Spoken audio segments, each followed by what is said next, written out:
Welcome in London Satyam. So Satyam Kashyap this side from Pharmacheck. Let's start your video.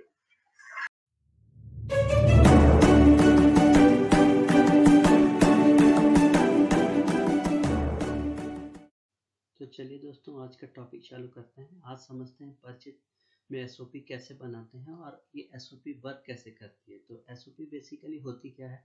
तो SOP होता है standard operation procedure. किसी भी company में किसी भी डिपार्टमेंट को चलाने के लिए एसओपी बनाई जाती है, चाहे वो आपका मार्केटिंग क्यों ना हो, चाहे वो आपका रेगुलेटरी क्यों ना हो, चाहे every department have their own SOP. ठीक है, तो ऐसे ही परचेज के पास भी उसका ओन एसओपी होता है। तो परचेज में बेसिकली जो एसओपी होता है, एक्चुअली जो एसओपी बनाती है वो आपका क्यू डिपार्टमेंट क्वालिटी एश्योरेंस बनाती है, ताकि आपकी कंपनी की क्वालिटी को मेंटेन कर सके। ठीक है, तो परचेज का एसओपी में क्या होता है? बेसिकली सबसे पहले कोई भी एसओपी में सबसे पहले उसका पर्पस डिफाइन होता है कि किस पर्पस के लिए वो एसओपी बनाया जा रहा है। ठीक है, एंड देन स्कोप, उसका स्कोप क्या है, एंड देन रिस्पॉन्सिबिलिटी, किन किन लोगों पे उस एसओपी को फॉलो करने की रिस्पॉन्सिबिलिटीज है, एंड देन एट लास्ट में मिड में डिफाइन किया जाता है प्रोसीजर, उस एसओपी को फॉलो करने की क्या क्या प्रोसीजर्स है। ठीक है, तो अब आते हैं अपन परचेज के लिए एसओपी को देखते हैं। ठीक है, तो परचेज का जो एसओपी होता है उसमें सबसे पहले जो प्रोसीजर डिफाइन होता है और रीजन फॉर परचेज, आप किस रीजन से परचेज कर रहे हैं, आपके पास ऑर्डर है नहीं है, and then collection of quotations, how many collections, how many quotation you have. Generally एक को आपने मंगा लिया, एक बंदे से कोटेशन मंगा लिया तो उस पर नहीं चलता, मिनिमम बेस्ट ऑफ 3 देखते हैं या बेस्ट ऑफ 5 भी देखते हैं कहीं कहीं। तो आपको बेस्ट ऑफ 6, बेस्ट ऑफ 7, जितने ज़्यादा कोटेशन होंगे उतना ज़्यादा आपकी मैनेजिंग कमेटी को देखने में ऑल चीज़ें आर ट्रांसपेरेंट, कि कहाँ कितने में मिल रहा है, क्या भाव चल रहा है, एवरीथिंग इज क्लियर। तो जितना ज़्यादा कोटेशन आप मंगा सकें उतना बेटर है। तो इसके लिए आप वर्क करें कि कितना कोटेशन आप मंगा सकते हो। इसके लिए आपको एक नेटवर्किंग बनानी पड़ेगी वेंडर्स की। तो उसके बाद क्या होता है कि ये चीज़ें हर जगह नहीं लागू होती है। हमने आपको लिख दिया है कि रिप्लेसमेंट ऑफ एग्जिस्टिंग आइटम, अगर आपके पास कोई आइटम है उसके बदले में आप देख के कुछ परचेज कर रहे हो, that is called existing replacement of existing item. जैसे मान लो आपके घर में कुछ होता है, पुराना जूना सामान होता है, वो आप देते हो एंड देन आप you just going for a new bucket और new plastics bags, plastic bottles, everything तो खरीदते हो। तो that is called all these things are lies in this replacement of existing item. ठीक है, अब आते हैं अपन न्यू परचेज। आप ये जो परचेज कर रहे हो new item, brand new item के लिए कर रहे हो, तो ये इसके अंदर आता है। ठीक है, इसके बाद आता है आपका परचेज कमिटी। पर एक पर्टिकुलर किसी भी हर कंपनी के पास एक परचेज कमेटी होती है जिसमें बड़े बड़े लोग होते हैं, हाई लेवल के ऑफिसर्स होते हैं, और वो डिफाइन करते हैं कि कौन क्या परचेज करना है, हमें किस रेट में परचेज करना है।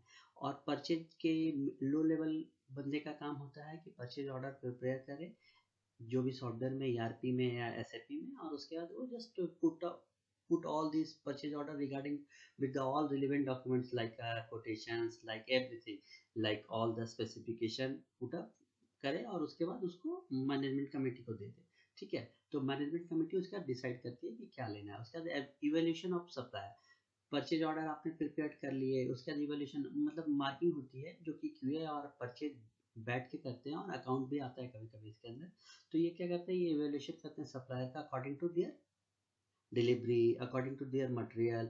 उन्हें डिलीवरी 10 डिलीवरी में उनकी कितनी डिलीवरी फेल हुई, उसके बाद 10 मटेरियल अगर उन्हें सप्लाई किया तो उसमें कितने मटेरियल खराब हुए, कितने material up to the mark थे, कितने मटेरियल हाई क्वालिटी के थे। तो ये सब डिपेंड करता है हमारे इवैल्यूएशन में। इसके अलावा आता है अप्रूवल ऑफ परचेज ऑर्डर। उसके बाद जो मैनेजमेंट कमेटी होती है वो अप्रूवल देती है परचेज ऑर्डर का। उसके बाद वो लोअर रेंज के बंदे होते हैं वो ऑर्डर करते हैं, ऑर्डरिंग करते हैं मटेरियल। आजकल मोदी जी ने जो नारा दिया लोकल फॉर वोकल, तो ये आजकल हम लोग को देखना है कि हम जो मटेरियल एक्सपोर्ट कर रहे हैं या बाहर से मंगा रहे हैं, जो ट्रांसपोर्टेशन लग रहा है वो कहीं बेकार तो नहीं जा रहा है, हमारे पास हमारे आजू बाजू ही तो नहीं बंदे बैठे। तो you just invoke all this thing and just go for the local for vocal.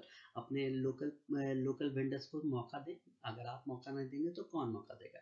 तो इस पर भी आपको वर्क करना है। तो लोकल परचेज देखें, आप आजू बाजू के बंदों को देखें। फिर रिसीविंग एंड एक्सेप्टिंग गुड्स, ये आपका या तो वेयर हाउस में मटेरियल आती है या तो आपके स्टोर पे मटेरियल चला जाता है, और स्टोर या वेयर हाउस जीआरएन एंट्री करती है, गुड रिसिप्ट नोट देती है, और वो अपने मटेरियल अपने इंटर हो जाता है। उसका डॉक्यूमेंट वेरिफिकेशन, जितने भी उसके सपोर्टिंग है, लाइक इनवॉइस है, लाइक ट्रांसपोर्टेशन बिल है, all these are check by the store department, ठीक है।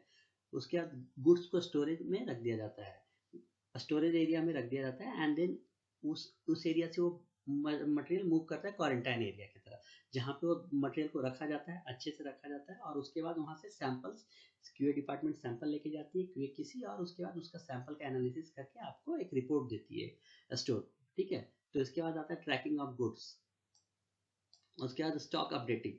आपके पास ये स्टोर क्या करता है कि स्टॉक को अपडेट करता है, कितने मटेरियल उसके पास आ गए हैं, पर्टिकुलर कोई भी अगर किसी भी मटेरियल का बैच लेना है तो उसके सब मटेरियल आ गए हैं क्या, वो बीएमआर से मिलाते हैं। बैच मैन्युफैक्चरिंग रिकॉर्ड होता है, किसी भी कोई भी दवा जो बनती है उसका एक बीएमआर होता है, ठीक है। तो बीएमआर से उसको रिलेटेड किए जाते हैं, तो बीएमआर से वो रिलेट करते हैं।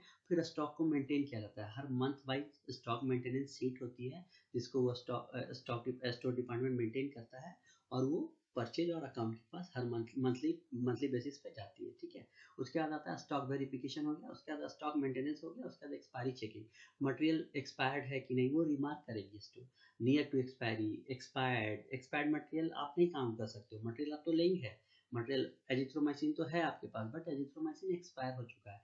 और नियर टू एक्सपायरी मतलब कि अगर प्रोडक्ट का सेल्फ लाइफ आपका 1 साल का है और मटेरियल नियर टू एक्सपायरी है, मतलब कि 6 महीना मटेरियल के पास है, 6 मंथ की सेल्फ लाइफ बच रही, तो इसको नियर टू एक्सपायरी माना जाता है। तो या तो उस मटेरियल को हम रिटेस्ट करके फिर से यूज कर सकते हैं, या तो वो मटेरियल को हम काउंट नहीं करेंगे। तो ये सब चीज़ें होती हैं, एस्पेक्ट्स होता है जिससे हम देखते हैं, ठीक है। तो मटेरियल इशू, अगर मटेरियल में कोई इशू है, कोई पर्टिकुलरली बैच लिया था और वो बैच फेल गया, तो उस मटेरियल को अलग से रिमार्क करते हैं, और जब भी अपना स्टॉक का मेंटेनेंस स्टॉक अपडेटिंग करते हैं तो उस मटेरियल में लिखते हैं, वहाँ पर रिमार्क में डालते हैं कितना मटेरियल है हमारे पास, और रिमार्क में हम डालते हैं कि if we found that material have some particular issues, ठीक है। तो ये वहाँ पे मेंशन किया जाता है, एंड देन आपका कोई मटेरियल रिटर्न किया गया है वेंडर की तरफ से या आपके मैन्युफैक्चरिंग यूनिट की तरफ से, तो वो भी यहाँ पे मार्क किया जाता है। उसके बाद डिस्पोजेबल ऑफ डैमेज और expired item everything are mention over there, ठीक है। तो इतना आपने समझा, अब आगे इसे विस्तार से समझ लेते हैं कि किनका क्या काम होता है। तो पर्पस क्या होता है, to lay down the procedure of the purchasing and to evaluate supplier rate and develop them so as the select supplier on the basis of their ability to meet the quality requirement। मतलब बंदे को हमको select करना है, उनकी quality क्या है, all this thing जो मैंने आपको पहले ही बताया कि उनकी इवेल्यूशन होती है basis of material delivery, material उनने मटेरियल को ऑन द टाइम डिलीवर किया कि नहीं, material up to the mark था कि नहीं, तो ये सब चीज़ें देखी जाती है। स्कोप क्या होता है हमारा, स्कोप बेसिकली होता है परचेज आइटम्स चाहिए, equipment, instrument, furniture, office stationery, जो भी हमें खरीदना है consumables, registration of the potential supplier, supplier को रजिस्ट्री कराना, सप्लायर को अपनी कंपनी के अंदर में डालना, और evolution of department of the existing supplier, और जितने भी सप्लायर उनको टाइम टू टाइम उनका इवोल्यूशन करते रहना, टाइम टू टाइम उनके यहाँ ऑडिट करते रहना, जो कि क्यूए और परचेज मिलके करते हैं, ठीक है। रिस्पॉन्सिबिलिटी किन की क्या रिस्पॉन्सिबिलिटी होती है, तो कलेक्शन ऑफ कोटेशन काम होता है आपके परचेज असिस्टेंट का, जो कि आपका बंदा होता है जो परचेज मैनेजर के अंडर में काम करता है।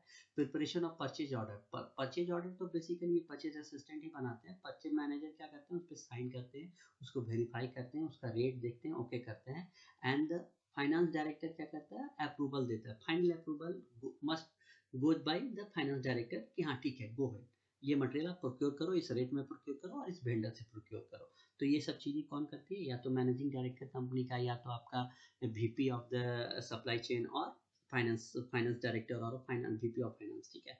उसके बाद आता है इवैल्यूएशन ऑफ सप्लायर, ये परचेज मैनेजर और क्यूए डिपार्टमेंट मिलके सप्लायर का इवैल्यूएशन करते हैं, और जितने भी मटेरियल हैं उसका अपडेशन, उसका मेंटेनेंस कहाँ होता है, तो स्टोर इंचार्ज करते हैं, ठीक है। तो अब आगे चलते हैं, जैसा कि हमने आपको बता दिया कि कलेक्शन ऑफ कोटेशन कैसे होगा, आपका सप्लायर आप बिड करोगे, सप्लायर आपको कोटेशन देगा पर्टिकुलर उस मटेरियल के लिए, तो ये बेसिकली वही होता है। तो इसके बारे में अपन user department raise the request, अपन रिक्वेस्ट रेज करते हैं किसको, सप्लायर को, कि भाई देख ये मटेरियल हमें चाहिए, एजिथ्रोमाइसिन चाहिए, तो कितने रेट में देगा, तो वो आपको एक बिड करता है कि नहीं भाई हम तो 10 रुपए में देंगे। तो आपको क्या करना है, ऑलवेज जिससे भी परचेज करना है उससे कभी कोटेशन पहले नहीं मांगना, ये you just keep in mind, हम रूल है ये, एक गुड नेगोशिएटर क्या करता है, जिससे खरीदना है उसको सबसे लास्ट में लाता है, वो सबसे लास्ट में पिक्चर में आते हैं। पहले पिक्चर में कौन आएंगे, जो नए नए वेंडर्स हैं।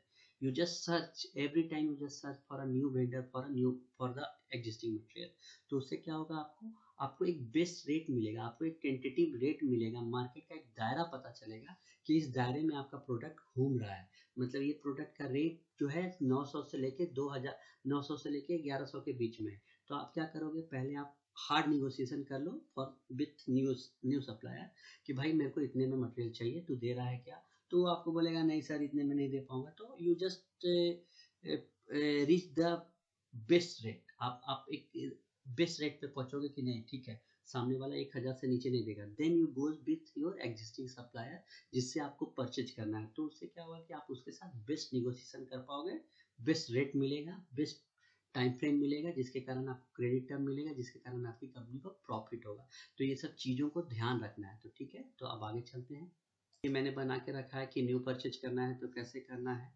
इसके अलावा हमने बना के रखा है परचेज कमेटी में कौन होगा, बट ऑब्वियस है कंपनी का कोई भी डायरेक्टर होगा परचेज कमेटी में, फाइनेंस के लोग होंगे, आपके सप्लाई चेन के लोग होंगे, आपके स्टोर का होगा, ये सब रहेंगे। और मेंटेनेंस में कौन रहेगा, और वो बंदा कौन रहेगा, तो वो आपके मेंटेनेंस में स्टोर इंचार्ज वाले रहेंगे, वेयर हाउस वाले रहेंगे, एक परचेज का छोटा ऑफिसर रहेगा। तो ये all these are related to the maintenance department. ठीक है, तो आगे चलते हैं।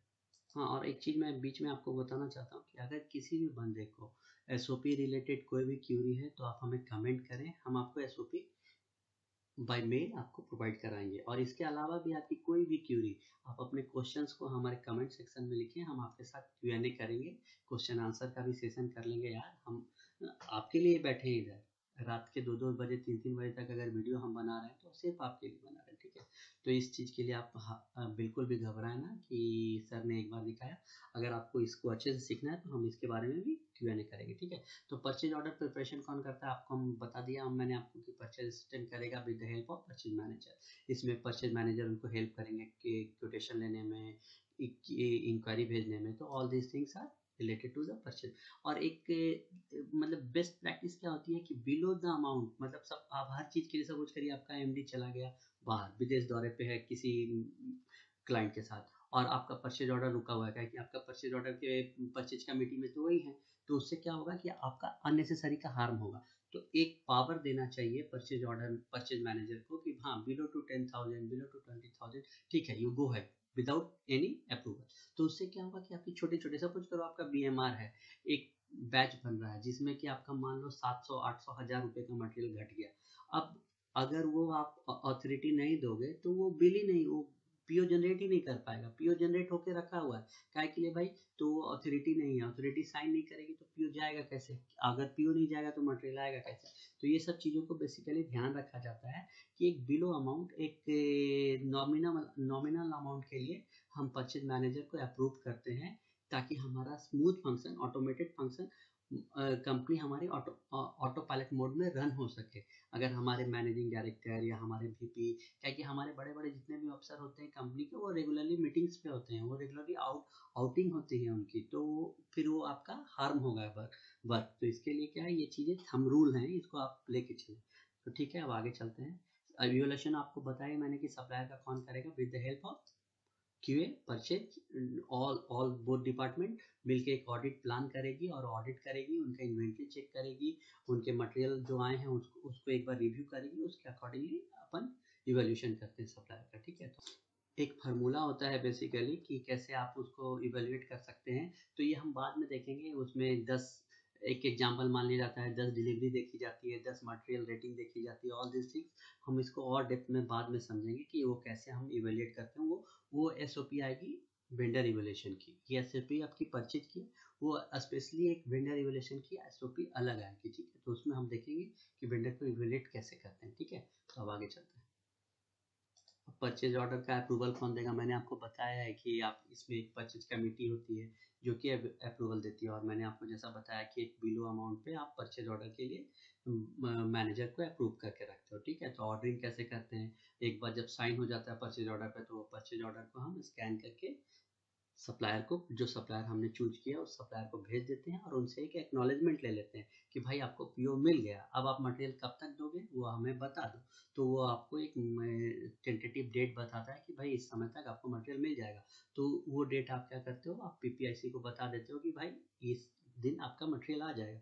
तो पीपीआईसी अब क्या करता है, उस डेट के अकॉर्डिंगली अपना प्लान करता है कि प्रोडक्शन कैसे होगा हमारा, ठीक है। तो all these things are related to you, depend upon you. तो कंपनी का पूरा प्रॉफिट लॉस परचेज पे डिपेंड करता है। Purchase is playing vital role of any company, ठीक है। किसी भी मैन्युफैक्चरिंग कंपनी में परचेज का बहुत बड़ा इंपॉर्टेंट रोल। अब जब गुड्स आ जाएगा तो रिसीविंग कौन करेगा, तो रिसीविंग या तो वेयर हाउस एंड पे होगी या तो स्टोर एंड पे होगी। तो स्टोर एंड पे होगी तो क्या होगा, at the time all document like चालान, invoice, purchase order, tax receipt check करेगा पोस्ट। जो भी आपका लेने वाला है एट द एंड पे वो पूरी मटेरियल को चेक करेगा। परचेज ऑर्डर की क्वांटिटी की, आपके परचेज ऑर्डर में कितना क्वांटिटी, सपोज करो आपने मटेरियल मंगाया 10 किलो और बंदे ने भेज दिया 15 किलो, तो ये वहाँ पे मार्क होगा कि 10 किलो का परचेज ऑर्डर था, 15 केजी आया, मतलब 5 किलो एक्स्ट्रा मटेरियल आया, जिसका कि आप पेमेंट करने के लिए बाध्य नहीं हो, लाइबल नहीं हो। क्वालिटी कितनी है, क्वांटिटी, बैग्स आए तो कैसे आए, बैग्स की पोजीशन क्या थी, अगर बैग्स की पोजीशन खराब थी तो स्टोर वाले को अथॉरिटी है कि उसका फोटो खींच सके, ठीक है। उसका फोटो निकाल के वो सबमिट करेगा कि हाँ देखिए बैग्स ऐसे आए थे, लेंथ थे, पानी से भीगे हुए थे, फटे हुए थे, all these things all are related to your quality, ठीक है। उसके बाद क्या होता है, वो टेस्ट के लिए उसके सैंपल निकाले जाते हैं और टेस्ट के लिए उसको टेस्ट के लिए भेजा जाता है, ठीक है। और जो भी मटेरियल है वो पूरे प्रॉपर तरीके से क्वारंटाइन एरिया में रखे जाएंगे। और जितने भी मटेरियल हैं वो फर्स्ट इन फर्स्ट आउट और एक्सपायरी बेसिस पे डिजाइन किए जाते हैं कि जो मटेरियल पहले एक्सपायर हो रहा है वो मटेरियल पहले निकलेगा गोडाउन से, ठीक है।